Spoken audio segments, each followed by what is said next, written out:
Good evening, and it's Monday night all over again, and we welcome you to Zoom in on a fresh conversation. Tonight, our special guest is Marlon McCaulsky. He is an award-winning author of more than 13 novels and anthologies, screenplay writer, and Marvel comic enthusiast. Welcome to Zoom in on a fresh conversation. Zoom in the fresh Thank you for having me. conversation is sponsored by Eyeless Diamonds LLC, brought to you by Bilton McCulloch, author of Love and Emancipation, host of Night Talk, L.D. Robinson from Ladero Press, and the Fresh Book Festival 2022, which will be held in the beautiful city of Daytona Beach, 6, 7, 8 January 2022. We will welcome you to come to that, and we'll have more information on it as the months go by. If you have any questions for Marlon, please leave them in the chat room, and we may have time for open questions at the end of the show.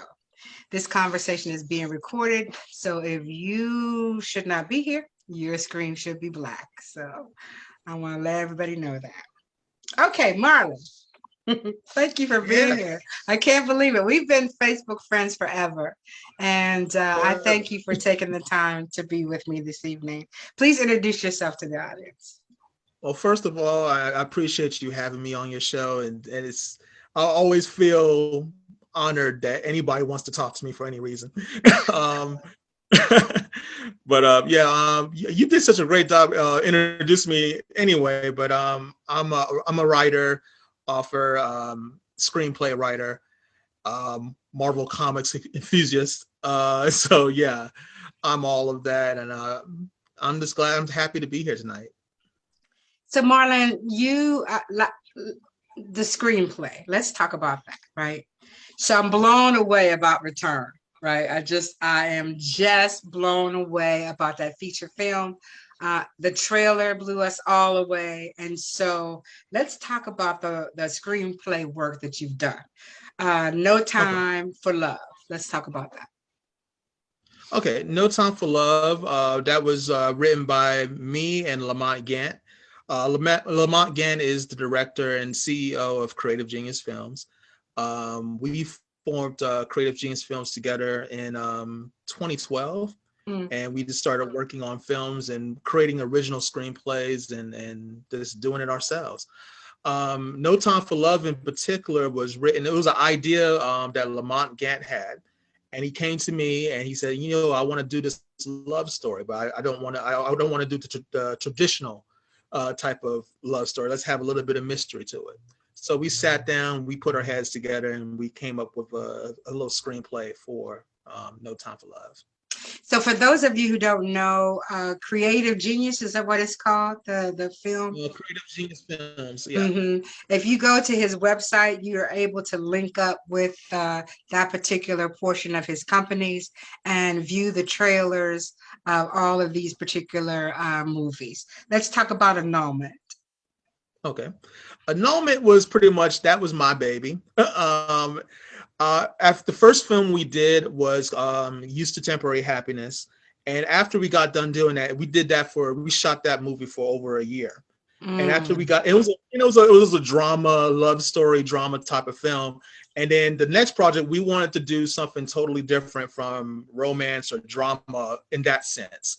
So I came up with a little story called Annulment that was basically about a hired assassin and this little job that she had to do involving this married couple where she's annulling the marriage. So that's what it So and she was a nondescript type of person, right? She's like, yeah, I mean, she had a little bit of history, but she was basically in there to do a job. And she basically finds out that both the husband and wife, they both want each other dead, and stuff happens from there. I love the name of this movie, Used to Temporary Happiness. Tell us about that.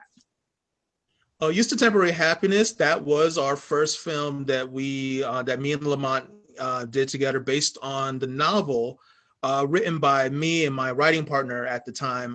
Her name was Raquel Eggerson. And at first it started off as just, after we wrote the book, we wanted to do a book trailer. No, it wasn't even a book trailer. It was just a book cover And Lamont Gant, he's a graphic designer. So we took the project to him and said, hey, can you do this book cover for us? And he read the synopsis and he read a couple of pages. And then he came back to me a few days later and he said, hey, man, do you want to do like a trailer for your book? I'm like, yeah, why not? Yeah, sure, why not? we'll just get a couple images together. We'll just do a slideshow. And he's like, no, we'll get real people. So it just kind of grew from there. And then once we did the trailer, me and Lamont, we sat down and it was just like, hey, we can do a movie. And I was like, with what budget? So it was a situation where he said, like, no, we can do this. We have the resources ourselves and let's just do it. And sure enough, we just went ahead and we started filming. And a year and a half later, we completed Houston Temporary Happiness. And so I'm going to talk about your latest, and then I'm going to come back to Return. So the latest film is Ladies Night. Tell us about that. That one is in pre-production right now. So it's another short film that we wanted. After we did Return, it took a lot out of us. So we wanted to do something, interesting, short. It's kind of a cyberpunk type of film, heavy sci-fi. And so it's just a quick, I want to say about 20, 30-minute short film that we're going to be doing. And it involves these 4 ladies from different walks of life, all going out in this futuristic time for Ladies Night. So it's mostly a visual spectacle type of film. Well, it can't be any more visual than Return. Let's talk about that. So when I clicked on it, I thought, so what is this about? And then I was blown away, really. I just was very happy to see an all-Black cast, for one thing. Secondly, to have us in a futuristic arena, right? And the lady who played, and I don't know, does she have a character? The lady who's the sci-fi, what is it? Does she have a name? No.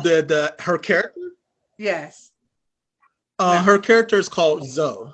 Zoe. Okay, that's not mentioned in the trailer, what her name is, right? That's not mentioned in the trailer, no. And so she has like 2 other characters that she's playing in the film too. Oh, okay.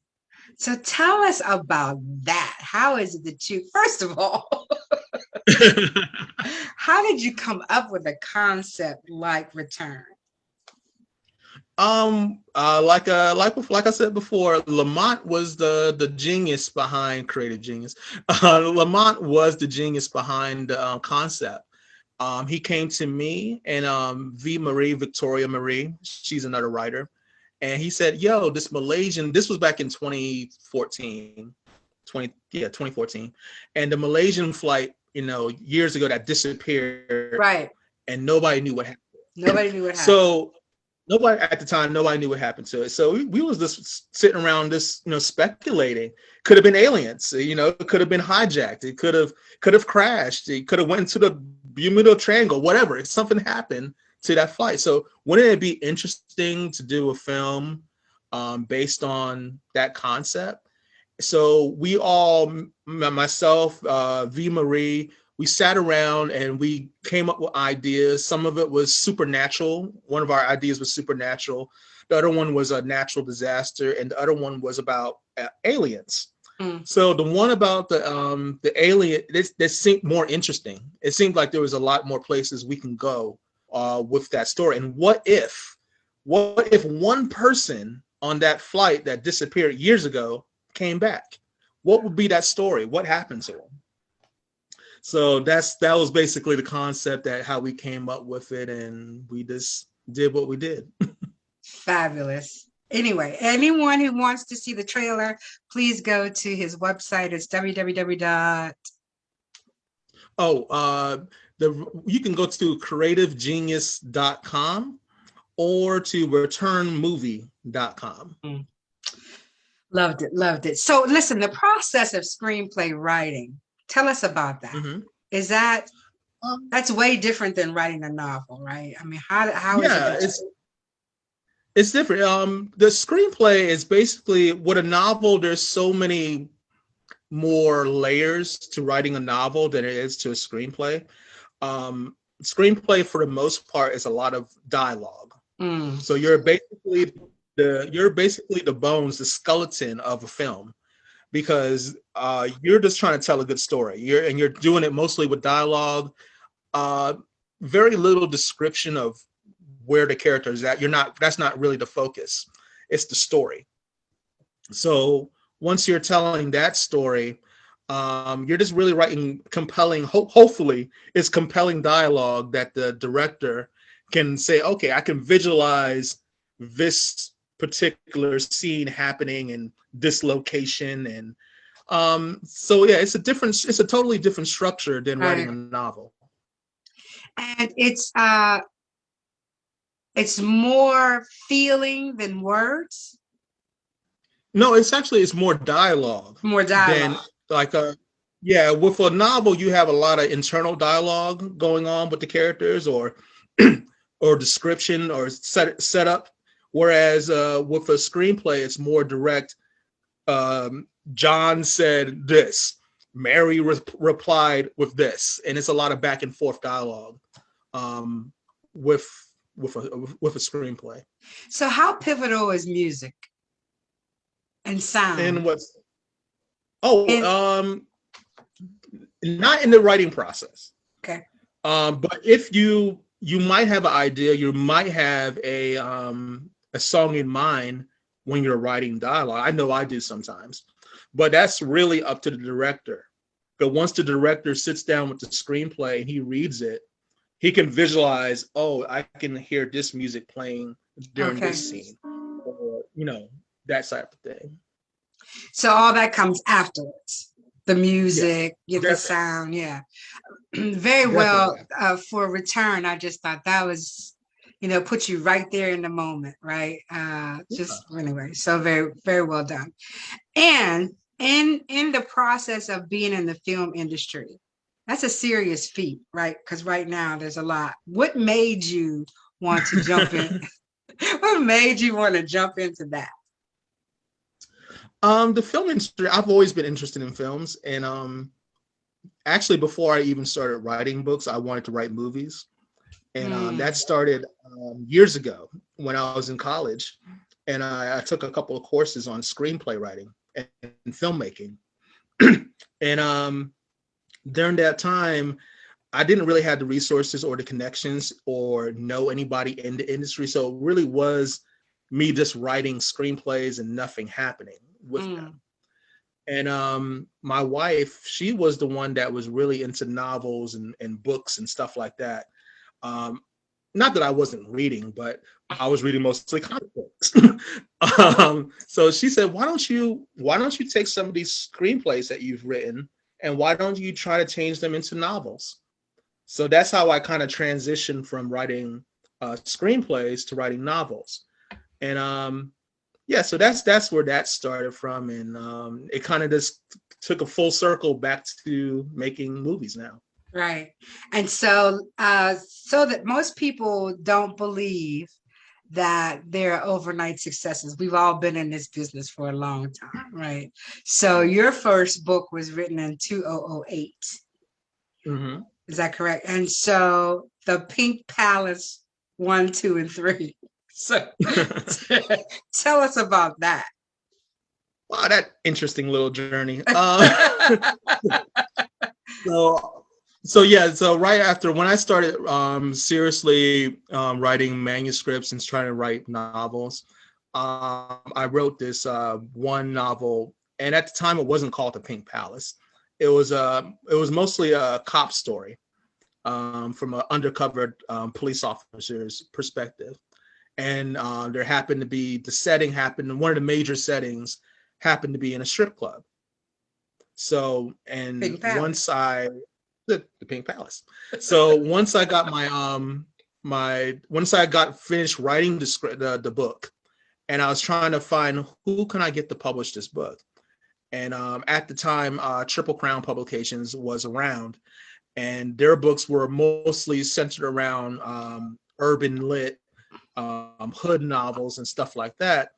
So I kind of changed the title of the book to The Pink Palace to kind of appeal more to that audience. Mhm. And that's how once I submitted it and they enjoyed it and they liked it. So that's how that kind of started for me. That opened up the gate for me. And was it always a trilogy? Did you, or what did it No, start out as one book? no, it was just one book. And once I finished that book, people were asking me, "When's the second one coming out?" And I'm like, "What do you mean? What's the second one's coming out? It's done. It's Done. over. It's over. I moved on." So, and then I said, okay, the only way I'm writing a second book is unless there's a story to tell. Because if I'm just writing a book, a sequel, for the sake of writing a sequel, it's not going to be a good story. Right. So I really had to sit down and come up with a good story, a good reason to go back to the Pink Palace.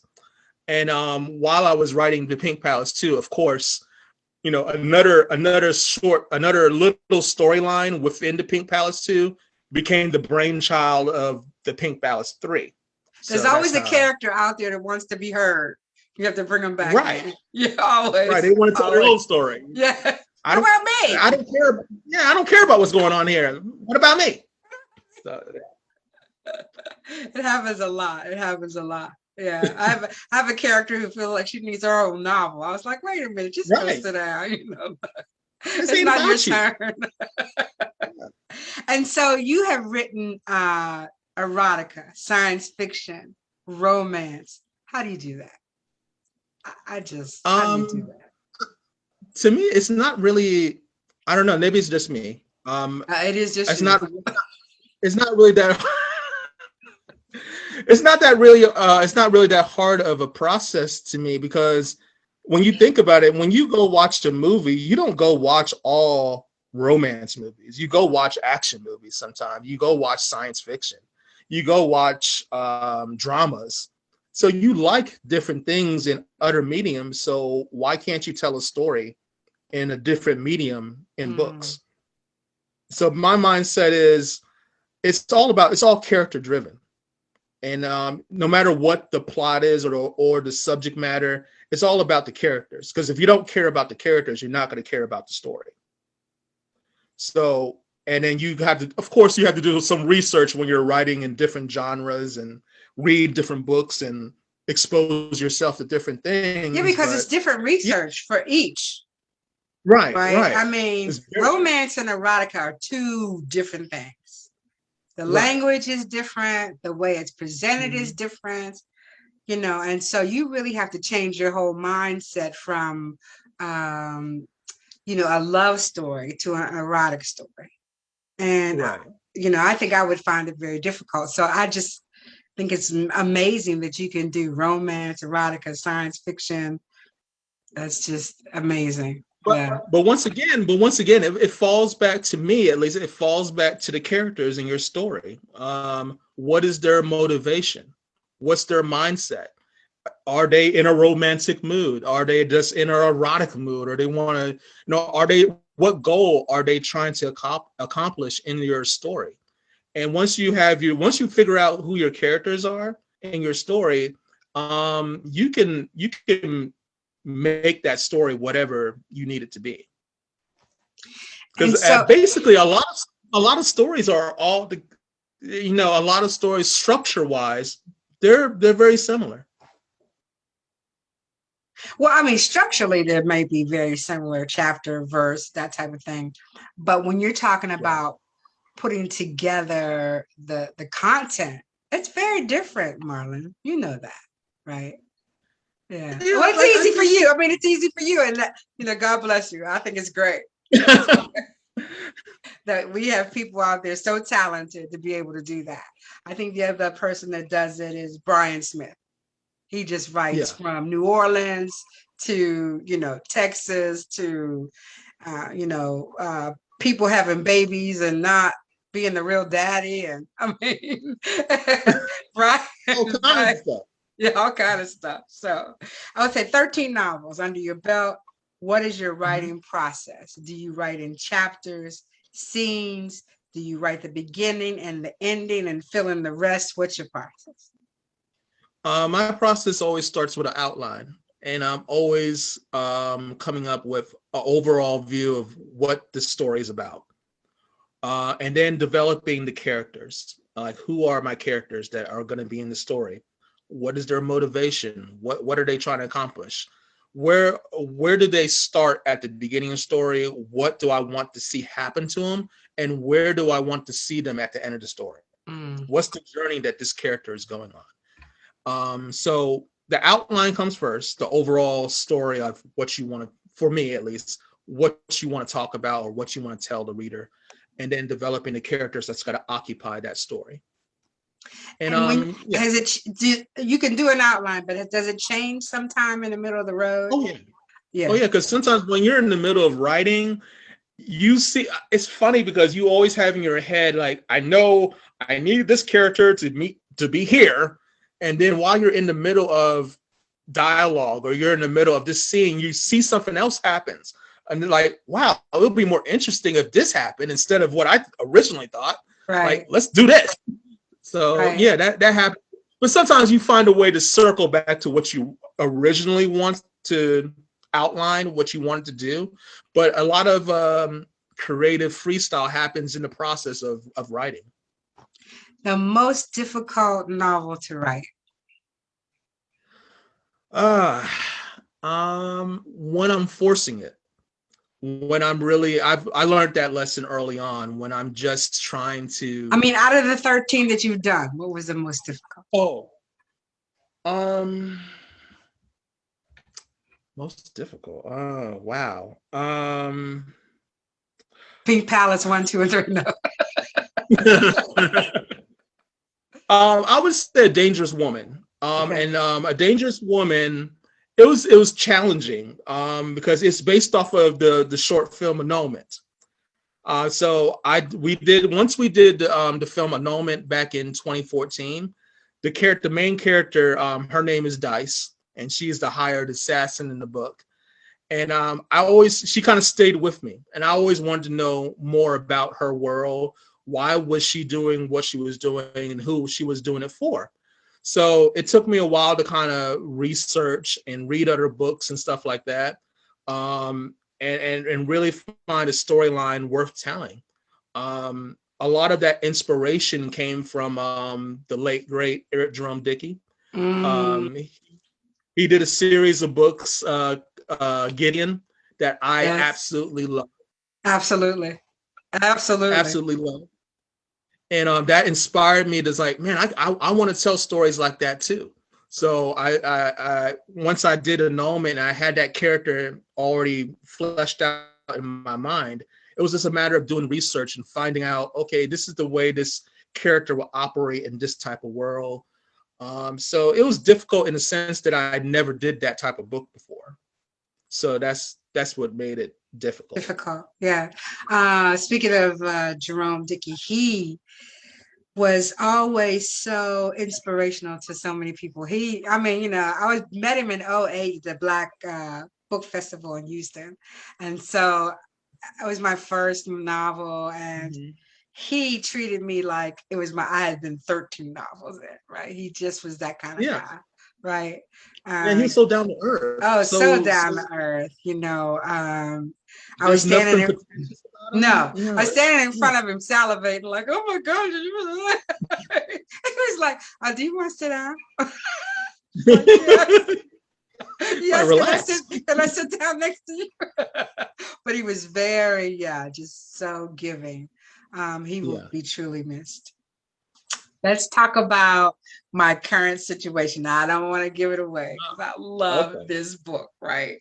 I loved all the characters. From the beginning to the end, just very well written, very well developed. So without giving much away information about the book, because you don't want to do that, you want people to buy it. What did you want your audience to cultivate from that book? When you talk about those triangles you had going on in that book, right? What do you want people to get from that? The most important thing about that book for me is making sure people laughed. uh, that was, if it wasn't funny, it wasn't going in the book. Yeah, so that was definitely more of a romantic comedy. And based on all the movies I ever watched about romantic comedy, I borrowed a little bit from everybody. Right. And I just wanted, and it was just about relationships, and not necessarily romantic relationships too, but it was about brother sister relationships, Right. sister Sister, sister. relationships, and sister, yeah, and how you relate to your parents, and starting a new chapter in your life, getting into a new relationship, taking baggage from an old relationship into a new relationship, learning that it's not always about you, and sometimes, yeah, sometimes you are at fault in the relationship. So it was about taking all those ideas and putting it together in some kind of gumbo, and seeing what can I do to make it funny. So it always came back to what was more funny. And there's a little bit of drama, a little bit That's of yeah. heart in there Hmm, too. hmm. Yeah, but the most part was the fun. Let's get to Davita the fun. says it was funny, a fast read, and I really enjoyed it. It was, Oh, yeah, it was. thank you. It was a very good book. Thank you very much. It is available on Amazon.com. Please go out and get a copy. It's a nice beach read. I read it mostly at the beach, and anyway, Lucky you. well, I'm sorry. I do live in Florida, so we spend a lot of time at the beach. It's called My Current Situation by Marlon McCaulsky. Thank you so much for the read. So, what Thank has you. been your biggest challenge while publishing your books? The biggest, especially being an independent publisher right now, I would say the biggest challenge is just the distribution and the advertising and letting people know that you Mhm. even have a novel. Because I learned early on, you could write the best book in the world, but if nobody knows you have a book out there, how are you going to sell it? How are people going to find out about it? And the most difficult thing for me, at least, is once the book is out there, how do you promote it? How do you get the word out that people you should check it out? So that's for me probably the most difficult part. So, what can we do to make that better? I mean, what It's have you thought about, about that process and how we all can help each other? yeah, I mean, obviously word of mouth is always the old Old school. fashioned great way to let people know, but it'll be great to have a platform like how we had back in the day when we had like Black Expressions. We had different platforms that would, really focus on Black independent published authors, and present them on a platform where you can let people know. I don't know, I don't have all the answers, but it has to be some way that we can get independent light shined on more independent authors Well, we on do a have platform. AABLC, but that's only one, right? Right. And he can't be everything to everybody. Right, So, and that's yeah. and even I'm even being on there. It's like, unless the average person is not, chances are the average book reader is not going to be on that platform. They'll Hmm. mostly go to the bookstore, and they'll go to Amazon if anything, and they'll see whatever's there, and they'll buy from what's available at that platform. So, do you think we should put together, not we, you and me, but we collectively should put Mhm. together a website where everybody can just put their novels? Would that work or no? To some degree, yeah, that would work, but also you have to find a way to drive traffic to To the that website, platform. yeah. Right. Yeah. Because, yeah, once again, you can have it out there, but if people don't know it's there, then you know, it's not that helpful. Yeah. So, the one pivotal thing you learned throughout your writing career. Is one of the most pivotal things is that everybody's journey in the book industry is very different. The path that you go on is going to be very different from the path I go on. And I learned that early on in my career when I first got my first publishing deal. I saw other authors that were signed to the same publisher I was, and I saw how their writing careers were going in different directions. And I was like, oh well, that's going to happen to me. Let me just get in there. and Yeah. and when it didn't happen, it's like, oh wow. So now I have to figure out what is my path and what's going to be my journey in this book industry, and how can I, make it happen for myself. So yeah, so that's the one of the most pivotal lessons, that everybody's journey is going to be a different journey. And what would you give? What advice would you give to young authors writing today? Be true to yourself. Mm. Don't try to write what you think or what's out there that's popular that may not be true to you. Because if you're just writing in a genre that's just popular, it's probably not going to work out in the long run. You're going to burn yourself out because you're not writing what you love or what you enjoy. For example, when I wrote A Dangerous Woman, that type of book being a kind of a political action thriller, that's not really what my audience typically buys or typically reads. But I knew that I wanted to tell that story because I really felt a passion for it. I really enjoyed telling that story, and I wanted to get it out there. No matter if I sold 2 copies or 1 million copies, I wanted to do it. And it turned out well. And but if I was just writing whatever is popular or what everybody else is doing, I probably wouldn't enjoy it. And then it would show in my writing that I didn't enjoy writing what I was writing. So you have a Marvel comic collection. Do I? Yes, you do. Tell us. I think you even have figurines, right? Do you have figurines? Oh yeah. Oh yeah. They're all around me somewhere. Tell me about how that started. Oh, that started at childhood. I mean, you know all the characters from when they were little and they grew up, and who their parents are and who their cousins are. So growing up, yes, Marvel comics, like, how a lot of people love Star Wars. Well, Marvel comic books was my Star Wars as a kid. So that's where the love started there. Like watching Saturday morning cartoons, reading comic books when I was a little kid.